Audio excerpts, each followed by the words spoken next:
खैर मकदम है आप सभी का प्राइम डिबेट में। आपके साथ मैं हूं समीर अब्बास। जामिया मिलिया इस्लामिया यूनिवर्सिटी को माइनॉरिटी स्टेटस का दर्जा देने के यूपीए सरकार के फैसले को मोदी सरकार ने पलट दिया है। एनडीए सरकार ने दिल्ली हाईकोर्ट में हलफनामा दाखिल कर यूनिवर्सिटी के माइनॉरिटी इंस्टीट्यूशन के दर्जे का विरोध कर दिया है। यानी माइनॉरिटी स्टेटस पर एनडीए सरकार यूपीए सरकार के रुख से पलट गई है। इससे पहले एएमयू यानी अलीगढ़ मुस्लिम यूनिवर्सिटी पर भी सरकार ने अदालत में यही राय रखी थी। कांग्रेस लेड यूपीए सरकार में साल 2011 में एचआरडी मिनिस्टर कपिल सिब्बल ने जामिया के माइनॉरिटी स्टेटस की बात मानी थी।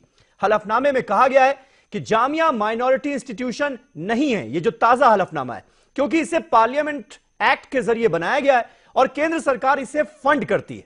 दलील यह भी दी गई है कि इंस्टीट्यूशन को अल्पसंख्यकों द्वारा स्थापित नहीं किया गया है, इसलिए यह भी माइनॉरिटी इंस्टीट्यूशन नहीं है, क्योंकि इसे संसद एक्ट के तहत बनाया गया और केंद्र सरकार इसे फंड कर रही है। साथ ही इस इंस्टीट्यूशन के फाउंडर्स माइनॉरिटीज से नहीं आते। अगर अदालत ने यह बात मान ली तो मुसलमानों को मिलने वाला 50% रिजर्वेशन खत्म हो जाएगा। ऑपोजिशन और जामिया यूनिवर्सिटी के ज्यादातर टीचर्स और स्टूडेंट्स इसे सरकार का मुस्लिम विरोधी फैसला करार दे रहे हैं। बड़ा सवाल यह उठ खड़ा हुआ है कि आखिर जामिया के माइनॉरिटी स्टेटस से दिक्कत है कैसी। इसी पर करेंगे बात अपने तमाम खास मेहमानों से, लेकिन पहले यह रिपोर्ट। सियासत के कटघरे में जामिया मिलिया इस्लामिया, जामिया के अक़लियती किरदार पर हुकूमत का दखल। कहीं जामिया के बहाने मुसलमान निशाने पर तो नहीं?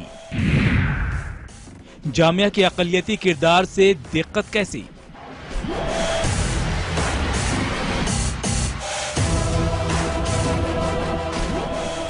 जामिया मिलिया इस्लामिया के अक़लियती किरदार का मामला एक मर्तबा फिर सुर्खियों में है। मौजूदा मरकजी हुकूमत ने दिल्ली हाई कोर्ट में जामिया के अक़लियती दर्जे के खिलाफ हलफनामा दाखिल किया है।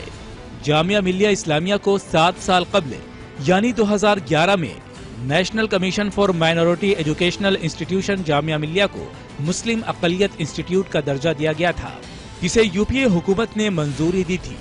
लेकिन मौजूदा हुकूमत जामिया को अक़लियती इदारा नहीं मानती। वहीं मरकजी वजीर मुख्तार अब्बास नकवी का कहना है कि हुकूमत अक़लियती किरदार की मुखालिफत नहीं कर रही है, बल्कि वो चाहती है कि जामिया को अक़लियती किरदार का दर्जा दिया जाए या फिर सेंट्रल यूनिवर्सिटी का दर्जा दिया जाए। कानूनन क्या सही है, हुकूमत ने अपनी बात कोर्ट में रखी है। देखिए, सरकार अपोज नहीं कर रही है। यहाँ थोड़ा सा कंट्रडिक्शन है। कंट्रडिक्शन ये है कि माइनॉरिटी इंस्टीट्यूशन का स्टेटस हो या सेंट्रल यूनिवर्सिटी का स्टेटस हो, वो थोड़ा कंट्रडिक्टरी है। और इसलिए जो है वो सरकार ने जो कॉन्स्टिट्यूशनली जो करेक्ट है, टेक्निकली और लीगली जो करेक्ट है, वो अपनी बात रखी है। वहीं जामिया के अक़लियती किरदार मामले में एमआईएम सदर असदुद्दीन ओवैसी का कहना है कि अक़लियती किरदार की मुखालिफत करने से मौजूदा हुकूमत का चेहरा बेनकाब हो चुका है। जो जुमलेबाजी हुकूमत मोदी की है, ये एक्सपोज करता है उनको इस बात की। प्रधानमंत्री एक जगह कहते हैं कि एक हाथ में कुरान एक हाथ में कंप्यूटर देखना चाहता हूं, और जामिया मिलिया बरसों से एक माइनॉरिटी इंस्टीट्यूट रहा है और नेशनल माइनॉरिटी एजुकेशन कमीशन ने भी अपनी फाइंडिंग्स में कहा है कि ये एक आर्टिकल 30 के तहत माइनॉरिटी इंस्टीट्यूट है। नरेंद्र मोदी की गवर्नमेंट मुसलमानों के एजुकेशन एम्पावरमेंट के लिए नहीं है, वो मुसलमानों को तालीम याफ्ता नहीं देखना चाहती। जामिया मिलिया इस्लामिया के अक़लियती किरदार के मामले पर मौजूदा हुकूमत की मुस्लिम तबके में मुखालिफत शुरू हो गई है और मोदी हुकूमत की नीयत पर सवाल उठने लगे हैं। वहीं national commission for minority educational institutions के साबिक सदर जस्टिस सुहेल एजाज का कहना है कि जामिया मिलिया इस्लामिया पहले दिन से ही यूनिवर्सिटी है।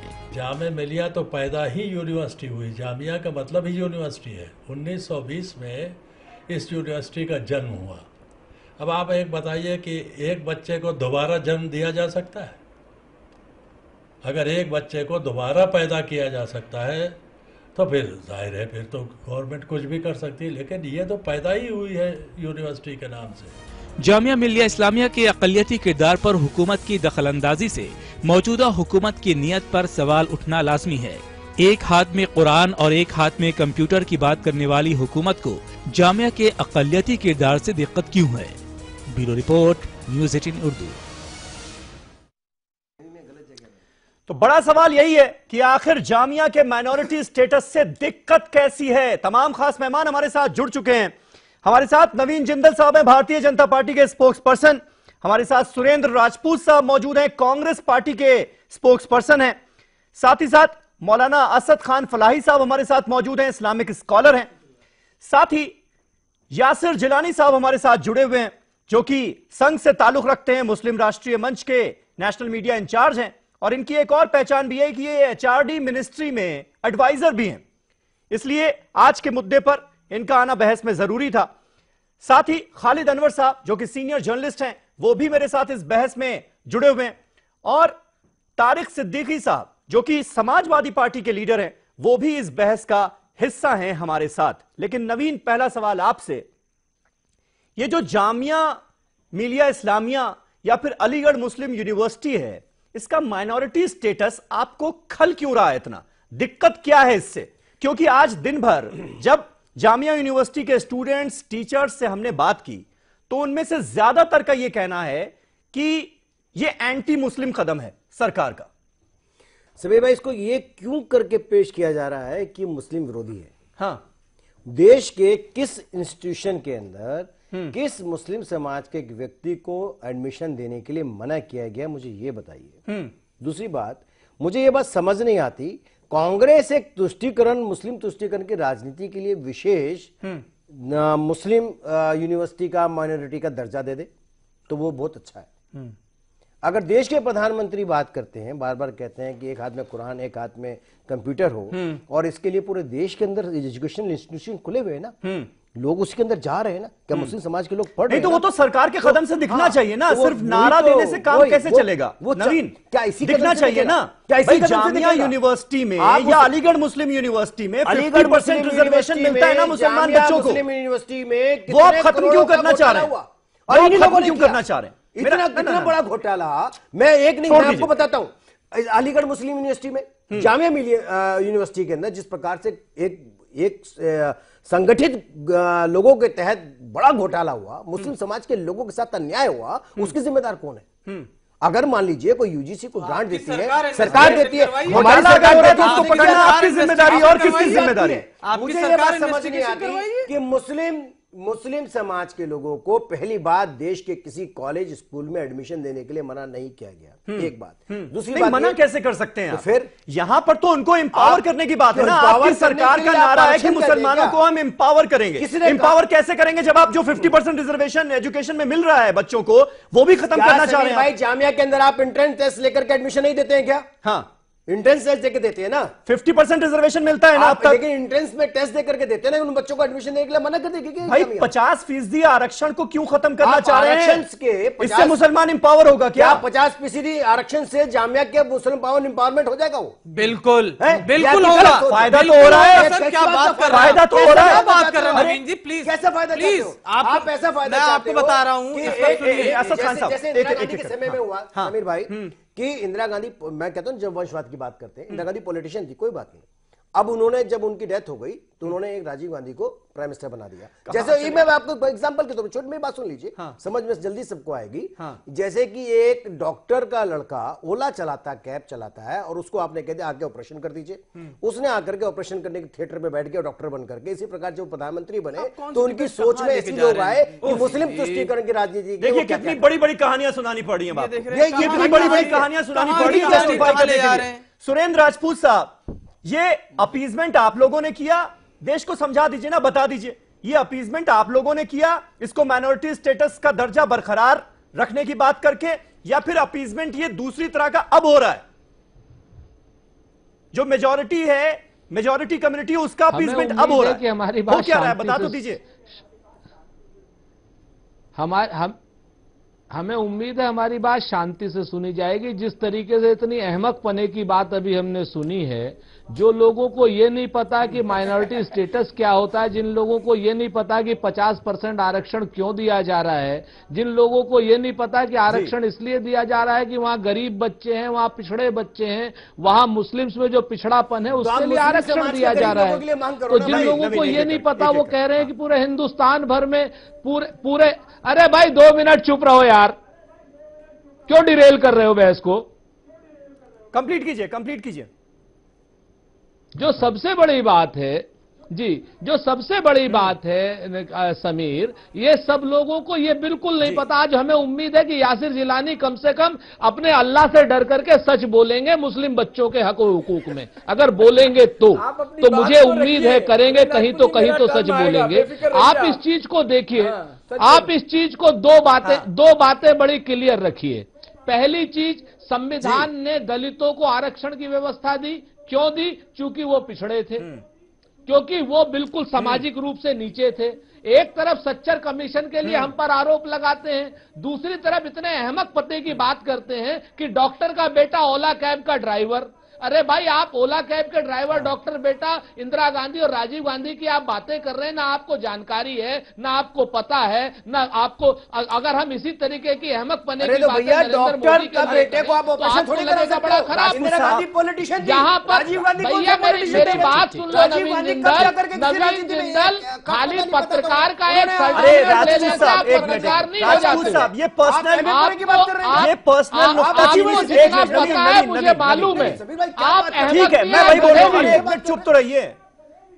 अरे राजपूत साहब नहीं, राजपूत साहब गलत बात है ये। एक मिनट, नवीन के बारे में बात करने राजपूत साहब गलत बात है ये पर्सनल नुक्ताचीनी से बात है। प्लीज, मैं आपसे दरख्वास्त कर रहा हूँ, ये हाथ जोड़ के दरख्वास्त कर रहा हूँ कि इस तरह के अल्फाजों का इस्तेमाल मत कीजिए प्लीज, नहीं तो मुझे ऑडियो डाउन करना पड़ेगा। इस तरह के अल्फाज का इस्तेमाल नहीं होगा प्राइम डिबेट। ओला कैब का ड्राइवर बोलेगा ये बदतमीज आदमी।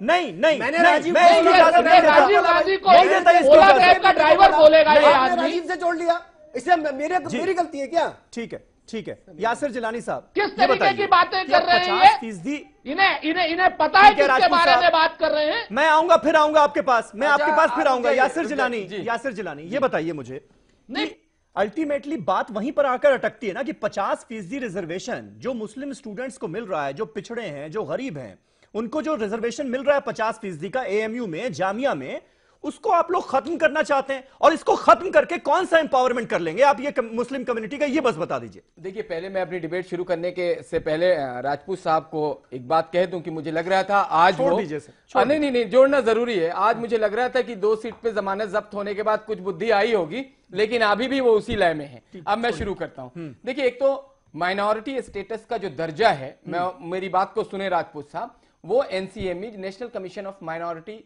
इंस्टीट्यूशन के थ्रू दिया जाता है। उसमें कहीं दो राय नहीं है, ये इसको वो क्लियर कर ले।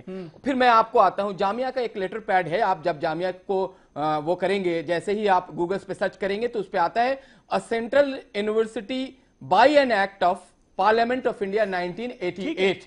नहीं, मैं इसलिए कि इसकी स्टोरी आपको बता दूं। जामिया 1920 से उसका इतिहास रहा है। जामिया में मौलाना अली जौहर साहब, हकीम अजमल साहब, जाकिर हुसैन साहब जामिया की बानिए जामिया रहे जी। हम उनकी बहुत सराहना करते हैं, उनकी तारीफ करते हैं कि उन्होंने मुसलमानों को मेन स्ट्रीम में लाने के लिए एक ऐसे इंस्टीट्यूशन को खड़ा किया, एक ऐसे इदारे को खड़ा किया जिसमें मुसलमान अपनी बात रख सकता हूं। आज मैं आपको जो आपके साथ बोलता हुआ दिखाई देता हूं, वो भी हमारे उसी इदारे खुद जामिया के प्रोडक्ट, बिल्कुल उसी इदारे से हमने सीखा है जी। लेकिन आप अब देखिए, अगर आप माइनॉरिटी स्टेटस जामिया को आप देते हैं, टेक्निकली क्या होता है कि जो रिजर्वेशन एससी का 15% है, एसटी का 7.5% है और ओबीसी का 27% है, वो जीरो खत्म। अभी राजपूत साहब कह रहे थे कि पिछड़े निचले तबके का अंतिम व्यक्ति के लिए हम पढ़ाई के लिए एक इदारे को खड़ा करते हैं और माइनॉरिटी स्टेटस दे देते हैं। तो ये जो लोग हैं, ये कौन लोग हैं? ये भी तो आपके समाज के वो अंतिम कड़ी हैं जिनको आपको मजबूत बनाना था, लेकिन आपने मजबूत नहीं बनाया। अब आपको मैं बताऊं, देखिए ये जो तो आपका काम है ना, उन्होंने मजबूत नहीं बनाया, सत्ता से बाहर हो गए। अब आप आए तो मजबूत बनाएंगे या कमजोर करेंगे? इस डिबेट को जामिया के प्रोफेसर, जामिया के स्टाफ और जामिया के पूरे हिंदुस्तान में और पूरे दुनिया में देख रहे हैं। मुझे पूरी बात रखने दीजिए। देखिए 2004 में एनसीएमई का गठन किया गया, उसके चेयरमैन जस्टिस सिद्दीकी बनाए गए। अब खेल की शुरुआत मैं आपको बताना चाहता हूं। जस्टिस सिद्दीकी अर्जुन सिंह के बहुत करीबी माने जाते थे। अर्जुन सिंह का उनको राइट हैंड कहा जाता था। अब इन लोगों ने एक तय किया 2009 में कि इसके माइनॉरिटी स्टेटस के लिए हम अप्लाई करते हैं। आप बिलीव करो कि तब तक कपिल सिब्बल 2011 में जब इनकी बात आई, वो मंत्री बन चुके थे। इस बात को इन्होंने सरकार को अंधेरे में रख के 2011 में माइनॉरिटी आपने सारी कहानी सुना दी, लेकिन मेरे सवाल का जवाब नहीं दिया। मैं आ रहा हूं, मुझे 30 सेकंड और चाहिए। नहीं, अब इससे ज्यादा नहीं टाइम दे सकता, बहुत सारे लोग हैं,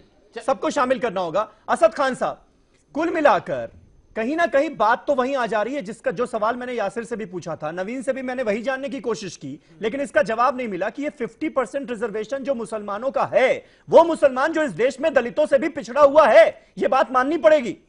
उसका 50% रिजर्वेशन खत्म करना क्यों चाहती है सरकार? पिछड़े मुसलमानों की बात करो ना साहब। जी समीर भाई, मुझे 1 मिनट दीजिएगा ताकि मैं अपनी बात पूरे अच्छे तरीके से रख पाऊं। यहाँ पे 2 डिबेट है। एक ये कि जामिया को माइनॉरिटी इंस्टीट्यूशन क्यों माना जाए और इसका कैरेक्टर या दर्जा क्यों दिया जाना चाहिए। जी।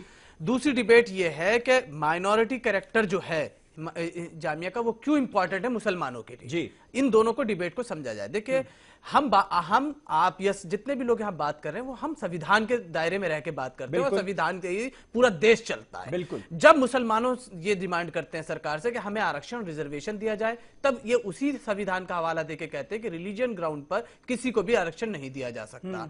तब उसी संविधान ने इस बात को इंश्योर किया जो वीकर सेक्शन है सोसाइटी को, कैसे उनको मेन स्ट्रीम के साथ, मुख्य धारा के साथ जोड़ा जा सके। वो यही है कि माइनॉरिटी इंस्टीट्यूशन बनाए जाएं जिसके जरिए माइनॉरिटी और वीकर सेक्शन जो है सोसाइटी के वो कनेक्ट हो पाए मेन स्ट्रीम के साथ, मुख्य धारा के साथ। अब आप देखिए कि इसके फाउंडर्स और ये काम कर भी रहे हैं, एएमयू और जामिया जैसे इदारे ये काम बखूबी कर भी रहे हैं। आप सुनिए समीर भाई प्लीज, मुझे अभी पूरी बात नहीं हुई। ठीक, कंप्लीट करें। जामिया जैसे इदारे, माइनॉरिटी जैसे इदारे अभी हिंदुस्तान में कम से कम 50 और खुलने चाहिए, तब कहीं जाके मुसलमानों की तालीमी हालत बेहतर हो पाएगी। अब एक बात समझिए, मैं एक बात यहां बोलना चाहूंगा आपके चैनल के माध्यम से, जब पूर्व प्रधानमंत्री ने यही बात कही थी कि मुसलमानों का पहला हक है यहाँ के नेचुरल प्राकृतिक संसाधनों पे, तब ये अपीजमेंट की बात थी। ये लोग कहते थे अपीजमेंट है। और जब मोदी, एक सेकंड अभी पूरी जब भाई वही तो कर रहे हैं, इससे बड़ा तो आप और क्या, तो फिर आज आप ये मानिए इस चैनल पर मुसलमानों की बात कौन करेगा? जब ये कहा मुस्लिम समाज के पिछड़े लोगों की बात कौन करेगा? आज अंसारी है, देलवी है, देखिए कैसे ऐसे किसी की आवाज नहीं पहुंचेगी। 70 साल की आजादी, 70 साल के हुकूमत। यासिर प्लीज प्लीज बात है कि आवाम देख रही है। कांग्रेस ने 70 साल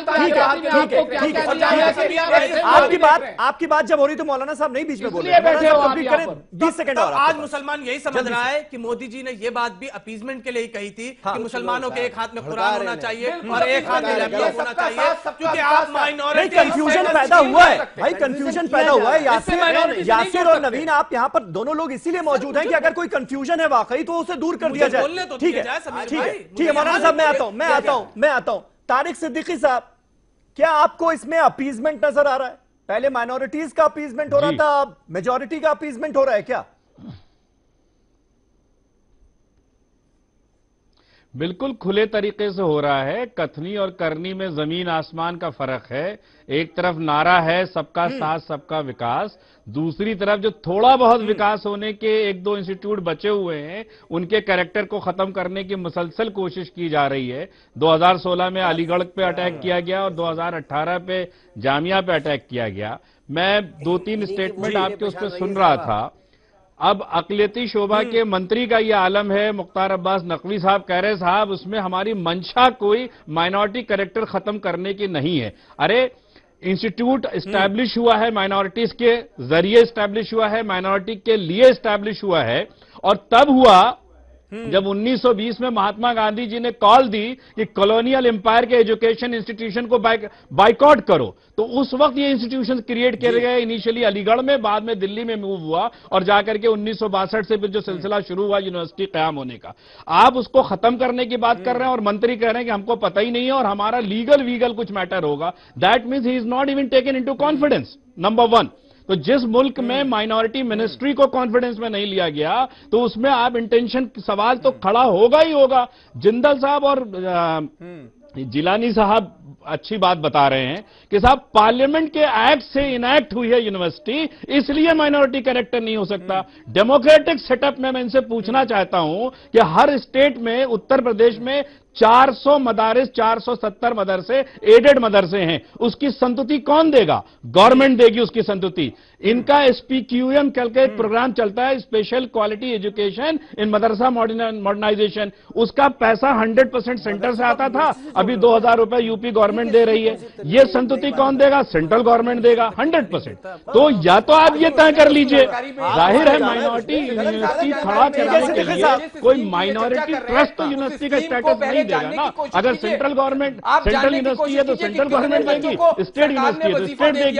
तो अजीब विरोधाभास है इनके अंदर, और ये बिल्कुल इनके इंटेंशन डाउटफुल है, 100% डाउटफुल है। ये एक तरफ तो बात प्रधानमंत्री जी कुरान की बात करते थे, क्या BHU में कुरान पढ़वाएंगे? मुझे बताएं ना। अगर आज वो ये कह रहे थे, जिलानी साहब देखिए, जिलानी साहब मैं समीर साहब के डिबेट में सिर्फ इसलिए पार्टिसिपेट करता हूँ कि संजीदगी से डिबेट होता है, और जितनी देर तक आप बोले या जिंदल साहब बोले, मैंने उफ नहीं किया है। अगर बर्दाश्त करने की सलाहियत है तो मेरी बात सुनिए। यासिर ऐसे नहीं, प्लीज। तारिक साहब मैंने सुन ली आपकी बात, दूसरों को भी सुन लीजिए। अब खालिद अनवर साहब, फायदा किसका है? अल्टीमेटली हम लोग देख यही रहे ना कि जामिया में, AMU में डिस्कशन इस बात पर होने लगा कि भाई ये एंटी मुस्लिम कदम है, ये मेजॉरिटी प्रो मेजॉरिटी कदम है, एंटी माइनॉरिटी कदम है। डिबेट तो यही होने लगी ना। नहीं देखिए समीर भाई बात सही कह रहे हैं कि ये बीजेपी गवर्नमेंट ने जो कदम उठाया है, जो HRD मिनिस्टर ने जो कदम उठाया, वो कदम किस तरह का है, लेकिन इसके पस मंजर में हमको जाना पड़ेगा। समीर भाई आप एक बात समझे कि नेशनल कमीशन माइनॉरिटी एजुकेशन है, वो कोई एग्जीक्यूटिव इदारा नहीं है, वो एक कॉन्स्टिट्यूशनल बॉडी है, जुडिशियल उसका स्टेटस है। उस बॉडी ने इसको माइनॉरिटी स्टेटस दिया, इसमें कांग्रेस पार्टी का कोई रोल नहीं है। हाँ, अलबत्ता आपको मैं बताऊं कि जब NCME ने जब इसको माइनॉरिटी कैरेक्टर दिया था, तो आपको ये जानकर हैरत होगी कि उस कमीशन का तकरीबन 3 महीने तक उसकी तनख्वाहें रोक दी गई थी UPA गवर्नमेंट, UPA सेकेंड के जरिए, कि क्यों ऐसा कर दिया गया।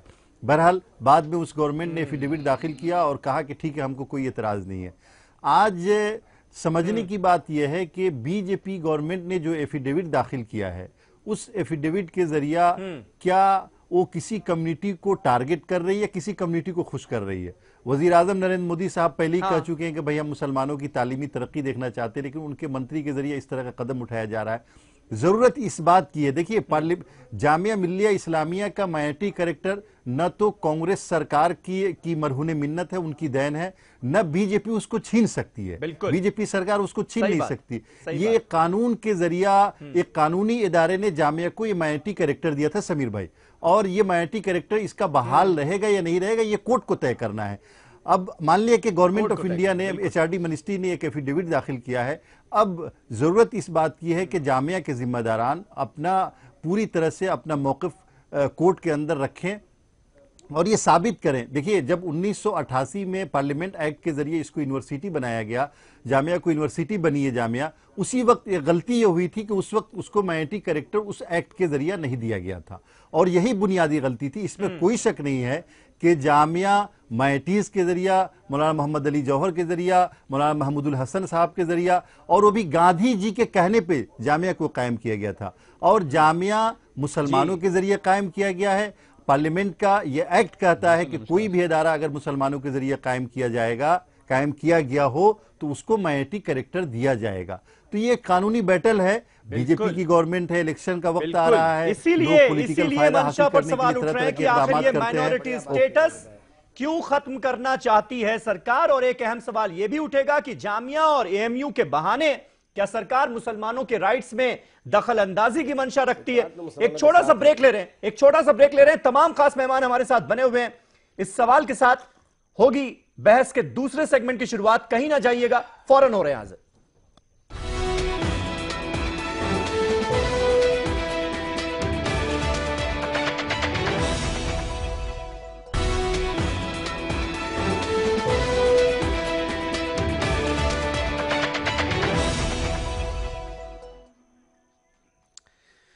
तो जामिया यूनिवर्सिटी के माइनॉरिटी स्टेटस से आखिर दिक्कत कैसी है, यह हमारा आज का सवाल। तमाम खास मेहमान हमारे साथ बने हुए हैं।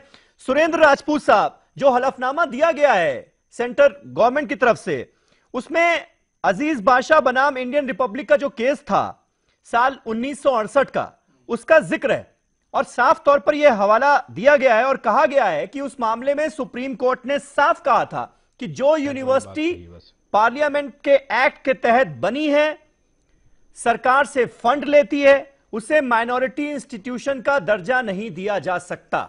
इसी बिना पर सरकार यह कह रही है कि भाई इसको भी माइनॉरिटी इंस्टीट्यूशन का दर्जा नहीं दिया जा सकता, क्योंकि ये दोनों बातें लागू होती हैं। अब आप बताइए, अपना पक्ष रखिए। फिर किसको दिया, ये बताइए, फिर किसको दिया जा सकता है? आप हमको छोटी सी बात बताइए। भारतीय जनता पार्टी के मिनिस्टर बताएं, भारतीय जनता पार्टी के विद्वान प्रवक्ता श्री नवीन जिंदल जी बताएं। अगर उनको नहीं दिया जा सकता तो किसको दिया जा सकता है? वहीं पर कुछ कमियां थी कानून में, इसी वजह से तो पार्लियामेंट ने एक्ट निकाला था दोबारा। आप मेरी बात को, दो तीन चीजों को समझिए। हिंदुस्तान में हुकूमतें जो होती हैं गरीबों के उत्थान के लिए हैं। वो जो गरीब है उनके उत्थान के लिए अगर कोई बात बनेगी तभी तो पार्लियामेंट कानून बनाएगा ना। अगर कुछ कमियां रही हैं पुराने संविधान में, तो अगर कुछ जो कमियां रही हैं उसको अगर पार्लियामेंट एक्ट के जरिए ठीक किया जा रहा है तो उसमें दिक्कत क्या है किसी को? एक बात। अब यहां पर मुझे एक शिकायत जामिया वालों से भी है। पत्रकार साहब बैठे हैं हमारे, मैं ये पूछना चाहता हूं कि इस केस में जामिया की तरफ से कोई लॉयर क्यों नहीं एंगेज हुआ? मुझे इस बात का ताज्जुब है, मुझे दुख है इस बात का आज की डेट में कि जामिया से पढ़ने वाले लोग, जितने भी लोग हैं, शर्म करें बैठ करके यहां पर कि उन लोगों ने कोई लॉयर एंगेज नहीं किया। ना लड़कों ने किया, ना स्टूडेंट्स ने किया, ना टीचरों ने किया, ना प्रबंधन ने किया। क्या हो गया है आप लोगों को? क्यों इतना डर रहे हो भाई?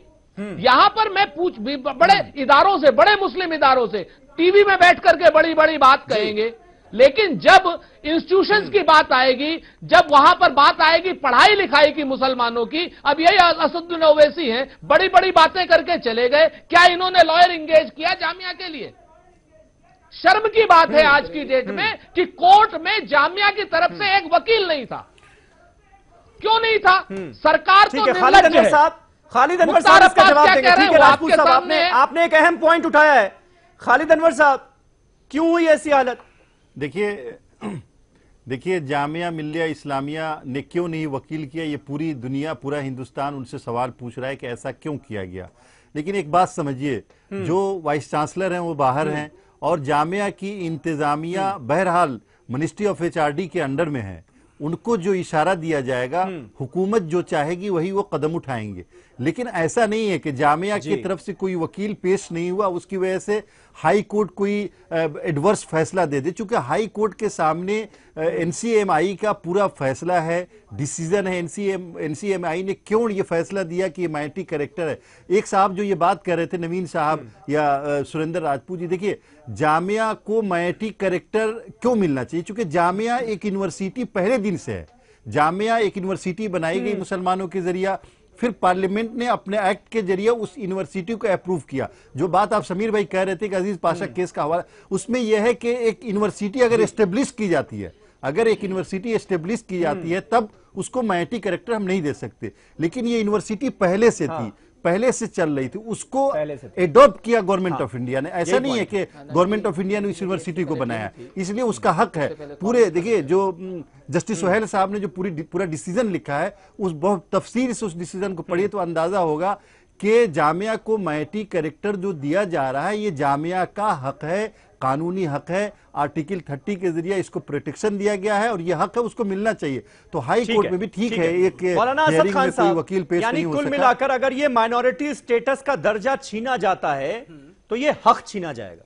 देखिए ऐसा है, मैं इसके कायल नहीं होता कि दर्जा मिलना चाहिए अकलियती का या नहीं इसको मिलना चाहिए, लेकिन आज हमारे पास सच्चर कमेटी की रिपोर्ट है जिसकी आप समरी उठा के देख लीजिए तो 400 पेजेस में है। मैं उसके तथ्य और उसके फैक्ट्स और उसके फिगर्स पेश करूंगा कि उसके मुताबिक मुसलमानों के 7 से 14 साल के जो बच्चे हैं उन्हें स्कूल जाने की नसीब नहीं हो पा रहा, वो स्कूल भी नहीं जा पा रहे। फिर आगे लिखा उन्होंने कि अगर जो बच्चे इससे निकल पा रहे हैं, यानी फाइनेंशियल कंडीशन बहुत खराब है, इस वजह से घर दे देखने वाला नहीं है, तो बच्चा पढ़ाई कर लेगा या घर देख लेगा।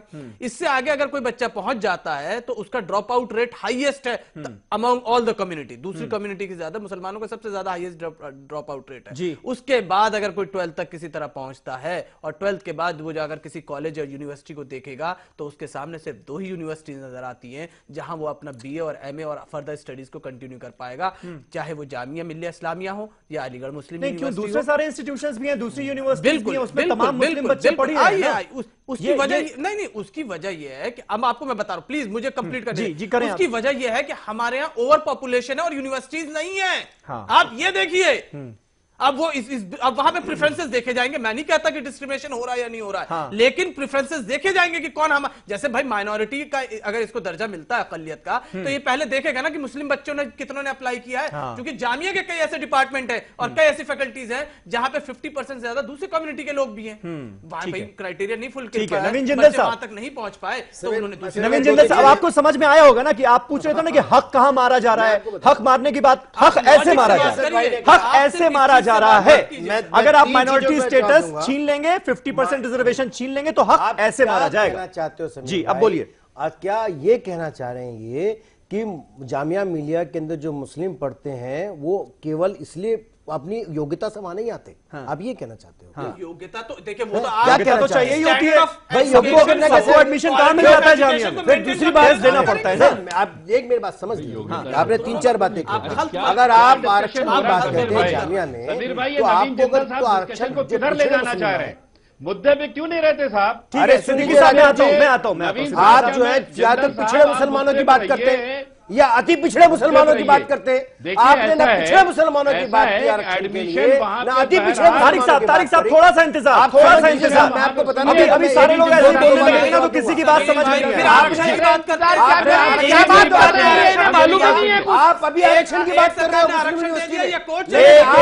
आरक्षण में ना तो पिछड़े मुसलमानों को आरक्षण की बात कर रहे हैं आप, ना अति पिछड़े मुसलमानों की बात कर रहे हैं। लेकिन जब आप तर्क दे रहे हैं तब उन्हीं का तर्क दे रहे हैं कि पॉपुलेशन ज्यादा है, वो भी आप बता रहे हैं और इसलिए पढ़ नहीं पा रहे हैं। ओवरऑल बताया, मैं आपको मेरी बात समझ लीजिए, मैं आपको सम्मान कौन सी ज्यादा यूनिवर्सिटियां कम है, लड़के ज्यादा है, हिंदू मुसलमान सारे डेटा नहीं, क्या कैसी बातें कर रहे हैं? खान साहब एक मिनट। अरे राजपूत साहब, मैं आपको ही बताता हूं, आप बहुत बड़ी पार्टी के बहुत बड़े प्रवक्ता है लेकिन बात छोटी करते हैं। फिर भी मैं छोटी बात नहीं करूंगा। हम बहुत बड़ी छोटी पार्टी के 44 है हमारे पास। राजपूत जी, मैंने कोई गलत बात नहीं की थी, मैंने केवल इतना ही कहा था कि डॉक्टर का बेटा अगर ओला चलाता है तो उसे ऑपरेशन नहीं करा सकते। फिर आप कहां ले गए? मैं राजपूत जी ने जो मैंने कहा इतना सब बुरा जो बात कही थी पूरे देश मैंने तो नहीं कहा ना, देश की प्रधानमंत्री को अगर पायलट को प्रधानमंत्री नहीं बनाना था, मैंने ये बात की जिसकी वजह से समस्या खड़ी हुई। ठीक है, आपने मुस्लिम तुष्टीकरण के नाते इस देश के अंदर मुसलमानों में डर और भय पैदा किया, आज भी वही काम कर रहे हैं। आप क्या कर रहे हैं? तुष्टीकरण नहीं कर रहे। आज देश के किसी भी इंस्टीट्यूशन के अंदर किसी भी मुस्लिम समाज के बच्चे को एडमिशन देने के लिए पहली बात। दूसरी बात आप समझ लीजिए, जिस प्रकार से आप जामिया के अंदर एंट्रेंस टेस्ट देने के बाद बच्चे जाते हैं, चाहे मुस्लिम समाज के हो या दूसरे हो, अगर वो वहां भी जा सकते हैं एंट्रेंस के पास करते हैं, फिर आपत्ति किस बात की आपको? कि चाय बेचने वाला प्रधानमंत्री नहीं बन सकता, ऐसा बोल रहे हो, पायलट को प्रधानमंत्री ना कह करके। ये आप कुछ भी सोचो। मैं राजपूत जी, आप स्वतंत्र है सोच बोलने के लिए, आपकी सोच, आपका जमीर, आपकी योग्यता राजनीतिक स्वतंत्र है, कुछ भी बोलिए, लेकिन मैं अपने स्टैंड पे जवाब भी नहीं दे रहा और मैंने कोई गलत नहीं बोला। ठीक है, अब ये बात क्लियर हो गई। अब चलिए थोड़ा सा आगे बढ़ जाते हैं। यासिर जिलानी साहब, देखिए यहां पर कंफ्यूजन क्या हो रहा है। कंफ्यूजन ये हो रहा है कि हमारे जो प्राइम मिनिस्टर नरेंद्र मोदी साहब हैं, उन्होंने बहुत अच्छी बात कही कि भाई मुसलमान जो हैं वो एम्पावर होने चाहिए, तरक्की होनी चाहिए, उनको दीनी तालीम हासिल होनी चाहिए, दुनियावी तालीम हासिल होनी चाहिए, और इसके लिए सरकार तमाम कोशिशें कर रही है। एक हाथ में कंप्यूटर, एक हाथ में कुरान वाली बात कही उन्होंने। अब सरकार यह हलफनामा दे देती है भाई कि माइनॉरिटी स्टेटस खत्म कर दीजिए, यानी 50% रिजर्वेशन मुसलमानों का खत्म कर दिया। तो इससे सोसाइटी में कंफ्यूजन फैल रहा है कि सरकार कह कुछ रही है, कर कुछ रही है। यह कंफ्यूजन कैसे दूर करेंगे आप? देखिए, सबसे पहले मैं आपको बताऊं कि अभी यहाँ बहुत सारे लोगों ने चर्चा करी कि हमारे पास यूनिवर्सिटी नहीं है, हमें तो सिर्फ 2 यूनिवर्सिटी मिली। तो ये इस हश्र पे कौन लेके आया? इस हश्र पे नहीं देखिए, अच्छा नहीं लेके आया, उसको सजा मिल गई। नहीं सजा मिल गई, से बाहर हो गए। नहीं ये तो डेमोक्रेसी है ना। अच्छा मेरी बात सुन लीजिए। जो सरकारें गलत काम करेंगी तो बाहर हो जाएंगे। एज ए जामिया का स्टूडेंट होने के नाते मैं चाहता हूं कि जामिया में जो चीजें हैं, लेकिन आप क्या मुझे ये मौका नहीं दीजिएगा सच्चाई बताने के लिए? क्या ये मौका नहीं दीजिएगा कि अर्जुन सिंह ने उस वक्त के तत्कालीन प्रधानमंत्री मनमोहन सिंह को लेटर लिखा और लेटर लिख के उन्होंने कहा, ये कंफ्यूजन कैसे दूर करेंगे? देखिए मैं जोड़ना चाहूंगा, वो और उनको जानकारी है मेरे पास। देखिए, आप मेरे सवाल का जवाब दीजिए ना। ये कंफ्यूजन हो रहा है, कंफ्यूजन हो रहा है कि सरकार कह कुछ रही है, कर कुछ रही है। ये कैसे दूर करेंगे? ये कंफ्यूजन दूर हो जाएगा कैसे कैसे कैसे दूर करेंगे confusion?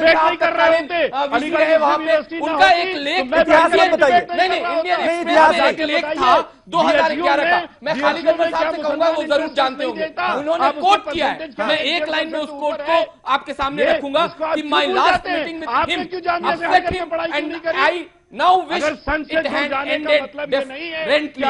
He had written a letter to the PM advising against granting minority status to Jamia Millia Islamia. ये अर्जुन सिंह को ने प्रधानमंत्री। अरे मुझे नहीं जाना इतिहास में अर्जुन सिंह के भाई। सुन लीजिए, ये सच्चाई है। तो आज जो लोग सवाल 4 साल के छोड़े ना, प्रधानमंत्री पे छोड़े, वो 22 फरवरी नहीं किया? क्यों मुसलमानों को आज हाशिए पे जाने उन्होंने नहीं पूछा? मेरे सवाल का जवाब नहीं दिया आपने, मेरे सवाल का जवाब नहीं दिया यासिर, आपने बात घुमा दी। मैंने सच्चाई रखी है, कांग्रेस की कलाई खोली है मैंने, जो उस वक्त के तत्कालीन मंत्री थे, जो उनकी सोच थी, वो हिंदुस्तान के जुलाई में जाकर के अगर मैंने ये गलत किया है तो आप बताइए। और मैं सहाफी हमारे साथ हैं, खालिद अहमद साहब पूछ लीजिए। तारिक सिद्दीकी साहब क्या कर रहे हैं आप लगातार बोले जा रहे हैं। तारिक सिद्दीकी साहब आपका जब टर्न आएगा तब आपको बोलना है। मुझे समझानी पड़ेगी कि आपको ये बात, ऐसा मत कीजिए तारिक सिद्दीकी साहब प्लीज। मुझे ऑडियो डाउन करने पर मजबूर मत कीजिए अपना। सरकार अपने ही फैसले को चैलेंज। तारिक साहब को ऑडियो डाउन कर दीजिए, उनको लग रहा है मेरी आवाज नहीं मिल रही है। तारिक साहब को लगता है मेरी आवाज नहीं मिल रही है, ऑडियो डाउन कर दीजिए उनका। और मैं बिल्कुल ठीक है। अब असद खान साहब, ये कंफ्यूजन फैल रहा है सोसाइटी में या नहीं फैल रहा है? बिल्कुल क्यों कि नहीं कहा कुछ गया, किया कुछ और। देखिए इसी का मैं जवाब चाह रहा हूं, मुझे जवाब मिल नहीं रहा है। बहुत ही, अरे sir, common man can use his mind. कैसे? मैं बता रहा हूं कि कोई भी इंसान इस बात को समझ जाएगा कि एक मौजूदा यूनिवर्सिटी चल रही है जिसका एक अकलियती दर्जा मिला हुआ है। आपने मौजूदा पिछली सरकार ने कहा था कि हम इसका दर्जा बाकी रखेंगे, अब मौजूदा सरकार कह रही है नहीं, हम ये दर्जा छीन लेंगे। तो सिंपली यही बात है, बिल्कुल हल्फनामा दिया है। यही तो हल्फनामा दिया है सर, आपने हल्फनामा दिया है। लेकिन फिर वही समीर भाई, मेरी बात कंप्लीट नहीं हो पाएगी।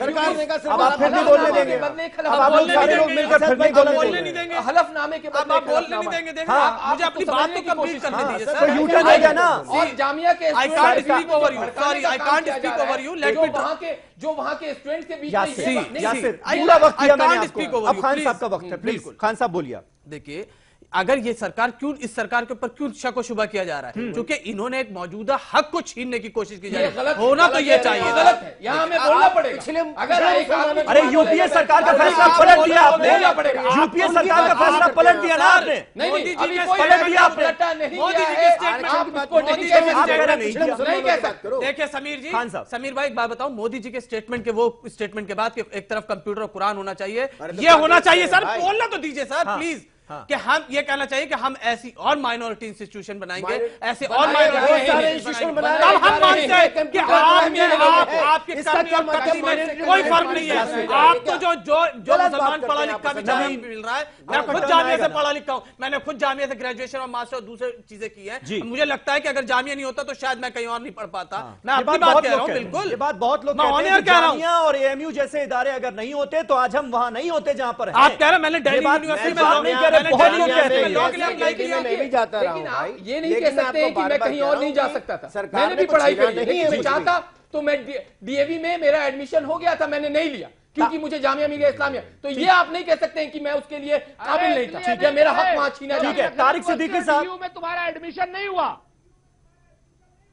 ठीक है राजपूत साहब। तारिक सिद्दीकी साहब, अब आप बताइए। एडमिशन हो गया राजपूत अरे साहब, अरे आप मत कहिए। एक मिनट तारिक सिद्दीकी साहब की आवाज पहले नहीं जा पा रही थी।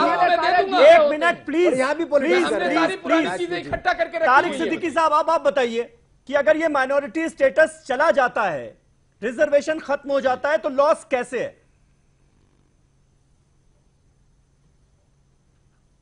देखिए ऐसा है, एडमिशन तो 100% कंपटीशन से होना समीर भाई, उसमें 50% रिजर्वेशन माइनॉरिटी इंस्टीट्यूशन होने के नाते माइनॉरिटीज को मिला, जिसमें अरेंजमेंट अच्छा करा है कि 10% वुमेन्स माइनॉरिटी वुमेन्स के लिए कर दिया है, 10% माइनॉरिटी के बैकवर्ड्स के लिए कर दिया है, 30% जनरल माइनॉरिटी के लिए कर दिया। तो 50% में नॉर्मल कोर्स में मान लीजिए 30% मुसलमान सिलेक्ट होता था, मान लीजिए हाइपोथेटिकली, तो ये 50% ये प्लस जनरल से कंपीट करके 10-15% आएगा, तो 30 की जगह 65% पढ़ने को मिलेगा। 30-35% बच्चे अगर एक्स्ट्रा पढ़ लेंगे, चूंकि माइनॉरिटी पिछड़ा हुआ है, तो उसमें ये थोड़ा इजाफा होगा, 100% सोल्यूशन नहीं है। हम अप्रिशिएट करते भाजपा के प्रवक्ता को और अक़लियती शोबा के मंत्री जनाब नकवी साहब को, अगर वो ये कहते हैं कि हम लोग एक नए माइनॉरिटी इदारे की संग बुनियाद रखना चाह रहे हैं, आप लोग आइए और चंदा दीजिए, आधा सरकार लगाएगी, हमें नहीं 1920 में अलीगढ़ के लिए इकट्ठा किया गया था, जो 3000 करोड़ रुपए होते, 3000 करोड़ रुपए लगा यूनिवर्सिटी बनाई गई, और उसमें अगर आप कहते हैं 10-20% एक्स्ट्रा मुस्लिम बच्चे नहीं पढ़ सकते हैं, गरीब बच्चे नहीं पढ़ सकते हैं, तो कहां जाएंगे? कहां जाएंगे? वहां गरीब बच्चों को पढ़ाने के लिए कहिए ना। अरे यासिर भाई, काहे परेशान हो रहे हो? यूनिवर्सिटी में अपने लड़कों को पढ़ाना क्यों पढ़ाएंगे? परेशान हो रहे जरूर हो? बेफिक्र रहिए, जामिया में ही पढ़ाएंगे। जामिया में ही पढ़ाएंगे। यूनिवर्सिटी खोल के दिखाओ। राजपूत साहब,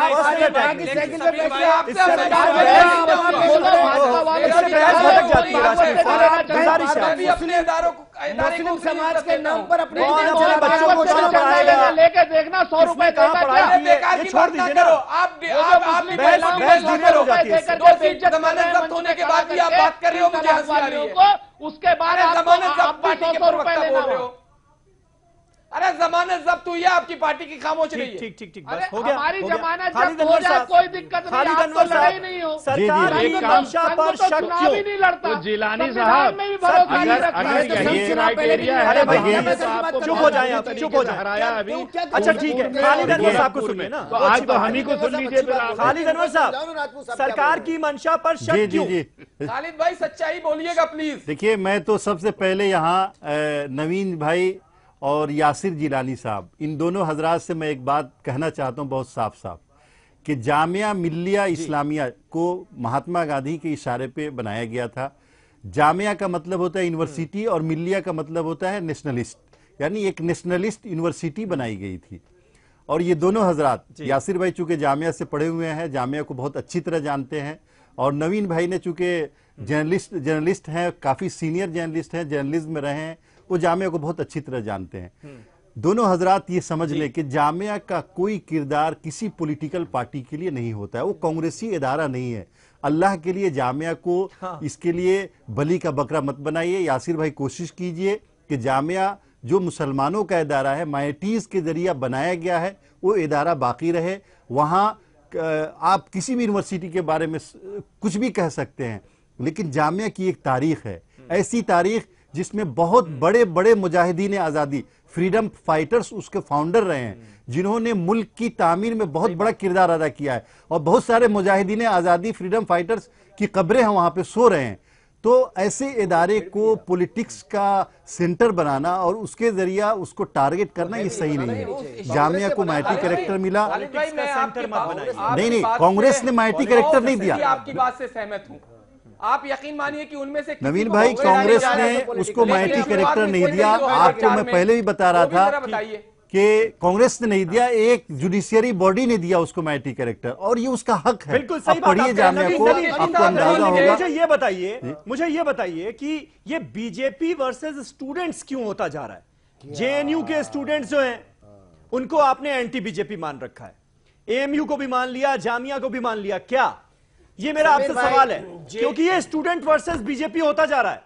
देखिए, किसी भी यूनिवर्सिटी में लगाइए, हाँ, हर एक यूनिवर्सिटी में हर एक आजकल पॉलिटिकल पार्टियों के अपने विंग हैं, और जेएनयू में जो लोग, जो पॉलिटिकल पार्टी देश के विरोध में बात करती है, नारे लगाती है, हम उसके साथ नहीं खड़े हो सकते।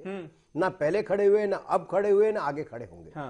चाहे एएमयू लगाइए, चाहे जामिया लगाइए, आप सबको एक तराजू में तौल देते हैं, एक तराजू में तौल देते हैं, इसीलिए स्टूडेंट्स नाराज हो जाते हैं। नवीन भाई, जामिया में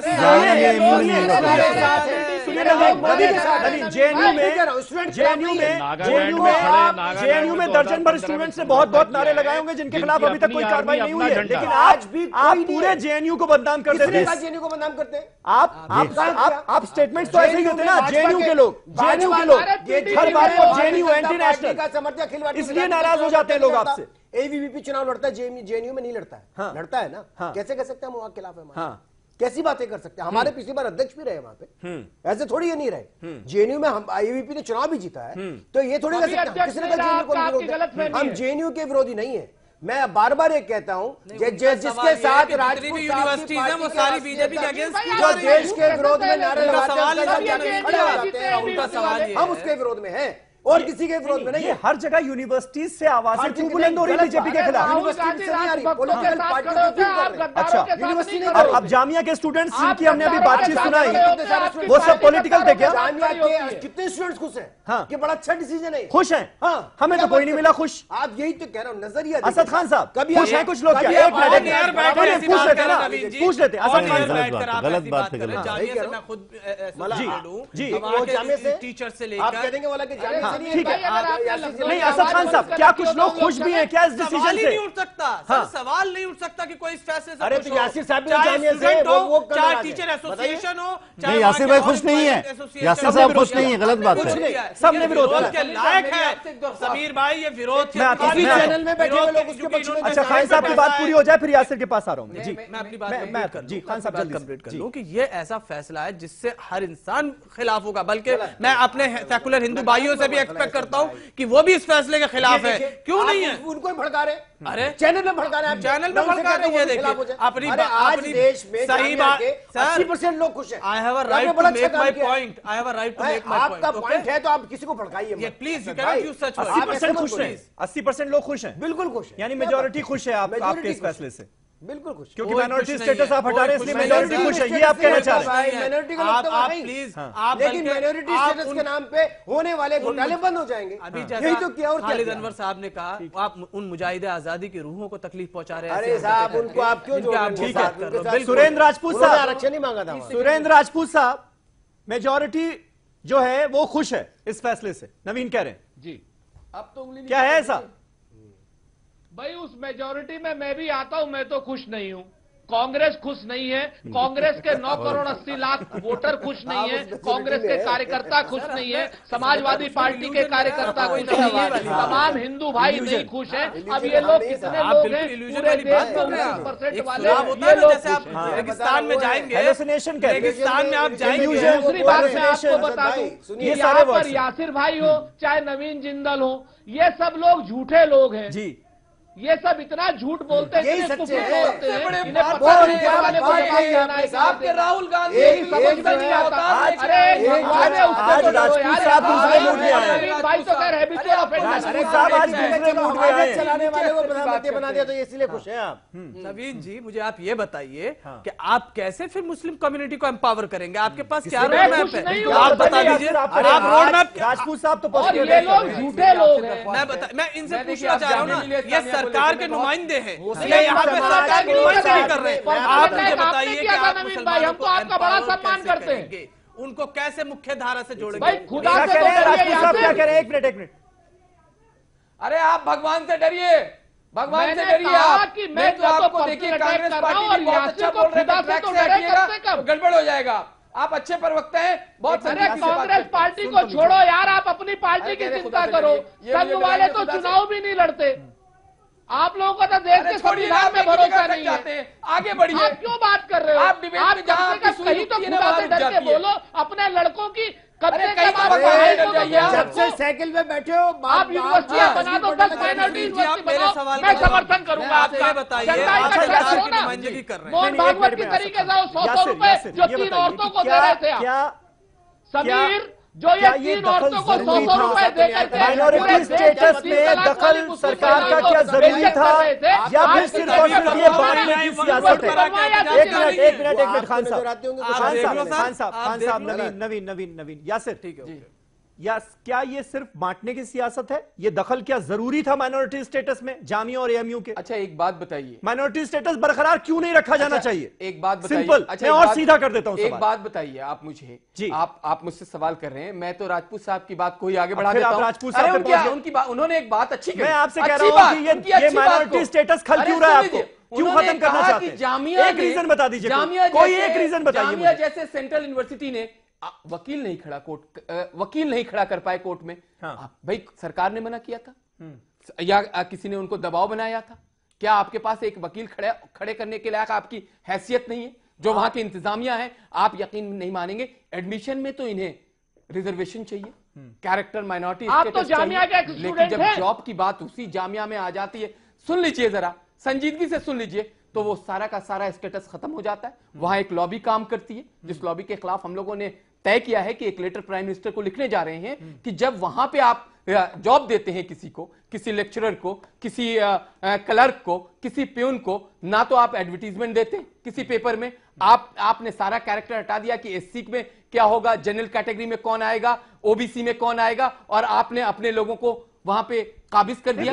देखिए ये सब गड़बड़ झाला है। सरकार खत्म कीजिए भाई, सरकार यूनिवर्सिटी गड़बड़ झाला खत्म करना आपका फर्ज है। उससे कौन घोटाला हुआ इसलिए माइनॉरिटी कैरेक्टर हटा देंगे? तो जितने भी जगह घोटाले होते हैं, पूरा 1 घंटा खत्म में घोटाला हो रहा है इनकी सरकार में, क्या सारे बैंक बंद कर देंगे या बैंक का कैरेक्टर चेंज कर देंगे? भाई मैं आपसे घोटाला अलग है कि आप सहाफी हैं, खालिद अनवर साहब सहाफी बैठे हुए, वो लोग सामने आए और वहां के बच्चों को समझाए, जो वहां के बच्चे कुछ वामपंथी सोच के लोग जो रातों रात एक रीजन बता नहीं पा रहे हैं। आप कह रहे हैं हम लोग जाएं वहां पर लोगों को समझाएं, आपके स्टूडेंट्स को समझाएं। आपको लगता है स्टूडेंट्स के पास समझ नहीं है क्या? स्टूडेंट समझ नहीं पा रहे हैं क्या? क्यों मुसलमान हिंदू वहां किया जा रहा है? क्यों कौन कर रहा है? वहां के खाली कुछ बच्चे का मतलब माइनॉरिटी स्टेटस छीना जा रहा है, बच्चे क्या स्टूडेंट्स बोलेंगे नहीं क्या? और इस तरह की चीजों को रोकिए, इस तरह की चीजों को रोकिए। नवीन सुनिए, डिबेट खत्म होने जा रही है, 1 घंटा बीतने जा रहा है, मुझे बस एक रीजन यासिर नहीं बता पाए, आप मुझे बताइए कोई एक रीजन बताइए। आज आप इतने बड़े हिमायती हैं मुसलमान समाज के, तो क्यों नहीं बात करते? नहीं बताएंगे, नहीं बताएंगे। अभी हम इसकी बात कर रहे हैं, आप क्यों नहीं कहते कि पिछड़े मुसलमानों को नहीं खड़ा कर पाए? मुसलमानों की सभी को माइनॉरिटी दर्जा नहीं चाहिए, कहां गए थे? क्या बात कहां गए थे आप? कहां गए थे बदरुद्दीन अजमल? अभी आप बातें करते हैं पिछड़े माइनॉरिटी की कौम के बारे में सोचा नहीं जा रहा। जब सरकार सोचती तो अब कह रहे क्यों सोच रही है? ये कैसी बात कर रहे हैं? मुझे कोई एक रीजन बता दीजिए कि ये माइनॉरिटी स्टेटस देख लिया कितने झूठे लोग हैं। 50% सवाल सुनिए, ये 50% रिजर्वेशन आप क्यों खत्म करना चाहते हैं? कोई एक रीजन बता दीजिए बस। 1 घंटा हो गया अभी तक नहीं बताया आप। पहली बात, क्या ही सरकार ने दिया? अभी थोड़ी देर पहले बताया गया कि कोर्ट से मिला। जब कोर्ट से मिला, कोर्ट में ही दिया है, कोर्ट ने तय करना है, फिर आपत्ति किस बात की भाई? फिर सरकार का क्या रोल है? तो आप बार-बार जब हम आरक्षण की बात कर रहे हैं, पार्टी बन गई, खत्म हो गई, आपको और आप पूछ रहे हैं कि हम बहस क्यों कर रहे हैं? मत भाई, नकारात्मकता नेगेटिविटी मत करिए। राजपूत साहब बेकार की बातें कर रहे हैं। धिक्कार भेज रहे बताइए। हाँ चलिए ठीक है, कुल मिला। हाँ सद खान साहब 10 बेकारी की बात करेंगे, आपको नहीं समझ में आएगी। अगर आपने ये सवाल पूछ लिया तो कोई भी नहीं जवाब दे पाएंगे। क्या आप मान रहे हैं? यानी आप मान रहे हैं इस बात को माइनॉरिटी स्टेटस मिलना चाहिए? मुस्लिम समाज के और अति पिछड़े लोगों की बात करें, आप क्यों नहीं करते हैं बात? चलिए बहुत बहुत शुक्रिया। वक्त मेरे पास खत्म हो चुका है, वरना इस पर अभी और डिबेट हो सकती थी, क्योंकि बहुत सारे सवाल ऐसे हैं जिनका जवाब अभी नहीं मिल पाया है। बहुत बहुत शुक्रिया आप सभी का हमारे साथ इस डिबेट में शामिल होने के लिए। कल एक नए टॉपिक पर नई डिबेट के साथ हाजिर होऊंगा न्यूज़ 18 उर्दू पर प्राइम डिबेट लेकर। तब तक के लिए शब बखैर।